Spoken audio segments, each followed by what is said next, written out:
Buddhists killing Muslims in Myanmar. It's Rohingya Muslim killing Buddhists from 1947. There's a big misconception about the violence in Burma that has caused severe casualties to both Rohingya Muslims and Burmese Buddhists. Therefore, it is important that a fair assessment to this issue is done to shed light on the grey areas and enlighten those who are clueless on the subject. The Rohingyas are a Muslim minority who migrated from Bangladesh and reside in Myanmar. The community procreated in large numbers within a very short period of time without any family planning and considerations to limited resources, because of which the native community in the area has become a minority and deprived of their own lands that were grabbed by increased population of Rohingyans. According to Rohingyas, they are indigenous to Rakhine State, while the Burmese historians claim that they migrated to Burma from Bengal primarily during the period of British rule in Burma, and to a lesser extent after the Burmese independence in 1948 and Bangladesh Liberation War in 1971. General Ne Win's government,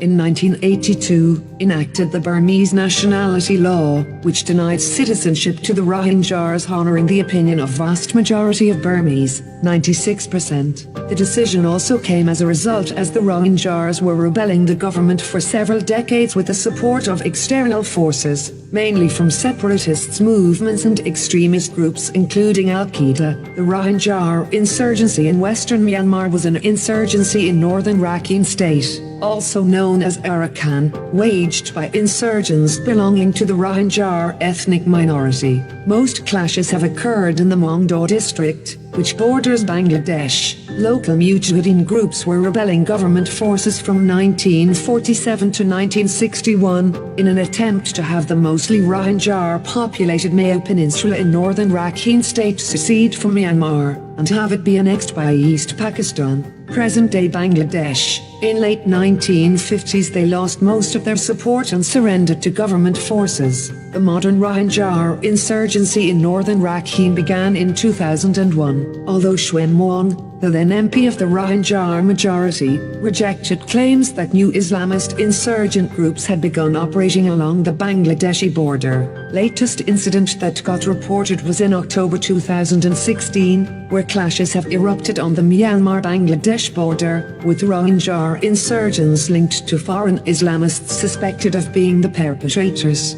However, Rohingyas have stayed in Burma for several generations and account for nearly 4% of Myanmar's population. On the other hand, the incident where brutal rape and murder of a Rakhine Buddhist woman by Muslim men, followed by the killing of Rohingya Muslims, as retaliation, sparked the communal riots between Rakhine Buddhists and Rohingya Muslims. This was not exactly a one-sided massacre, but a communal riot with victims from both sides. The issue became more severe when at least 19 Buddhist monk killings were reported within a couple of months, where monks started to take the side of the native groups who were fighting the Rohingyas. Now the question every one of us must be asking is, none of the Buddhists we know does wants to kill Muslims, at least not because of any religious reasons. But in Myanmar we find low tolerance towards proselytism. This means there's no problem with any religion you may have, as long as you stick to it and don't attempt to convert others. The Christians have learned their lesson a long time ago, although they continue to do it,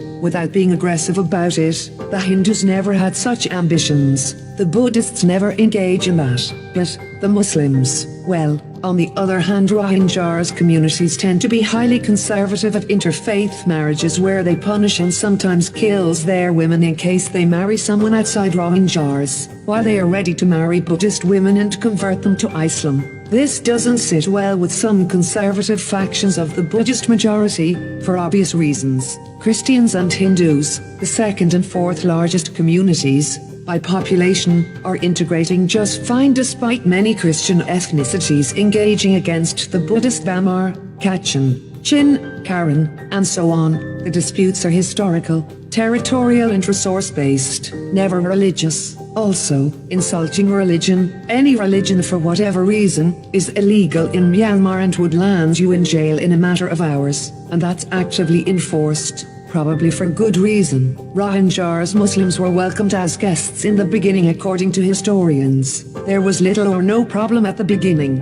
Problems such as rebelling did happen later, but an agreement was reached and they disarmed in early 60s. Although minor conflicts occurred among both communities, nothing serious occurred until about 5 years ago, where Muslims gathered in numbers and walked the streets killing the minority natives in their areas, which is why Burmese Buddhists started counter-attacking the Muslims who were killing their brothers and sisters in Rohingyas' lands. Therefore, it is critical that one needs to understand that Buddhists do not kill Muslims, but the natives are responding to the rebels who are virtually on an ethnic cleansing mission as Rakhine State. If Buddhists were at fault, they should probably be attacking Christians too. At least some type of discrimination against Christians, which is the second largest religious community in Burma, which has never happened. It must also be noted that no one should be linking the unrest to religious war. It's a political war where natives trying to protect their life from insurgents belonging to a migrated community, who are not only trying to procreate at a disturbing rate but also trying to convert natives to their faith forcibly by direct and indirect means. To make it worse, they are promoting Rohingyas men to marry Buddhists but has banned Rohingyas women to marry Buddhists. It's a riot the Rohingyas started by attacking Buddhists and other way around, as it is evidently true to anywhere else in the world. It is Rohingyas who kill people, chanting Allahu Akbar, and not a single Buddhist, because Buddhists can't possibly justify killing according to their teachings. But their survival has become a priority which compelled them to fight back. Buddhists in Burma have seen Rohingyas rioting against them for more than half a century for no apparent reason except the need to create a separate Islam region in Burma, with the funding that come from extremist organizations and Middle East, in addition to the support they have from neighboring Pakistan and Bangladesh. It's as the last resort they have opted to deal with the obvious problem they have at hand. It was simply a question for Buddhists whether they were willing to die at the hands of Muslim separatists, or try to prevail by fighting back.